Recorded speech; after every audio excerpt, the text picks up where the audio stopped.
Hello guys, welcome to visit civil site. Guys, today is the topic of how to calculate sand in a truck. Means हम truck में कैसे measurement करते हैं। जैसे अगर मान के चलिए हम एक एग्जांपल लेते हैं। अगर 19 फीट मेरा ट्रक का जो लेंथ है, जो बाहर बाहर ट्रक का लेंथ है 19 फीट है, 8 फीट आपका वाइडनेस है और 4 फीट इसकी हाइट है।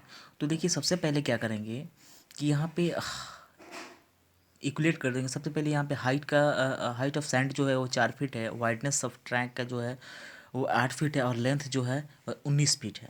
इसकी वॉल्यूम निकालेंगे, वॉल्यूम LBH यानी तीनों से मल्टीप्लाई कर देंगे तो यहाँ पे 608 CFT आएगा।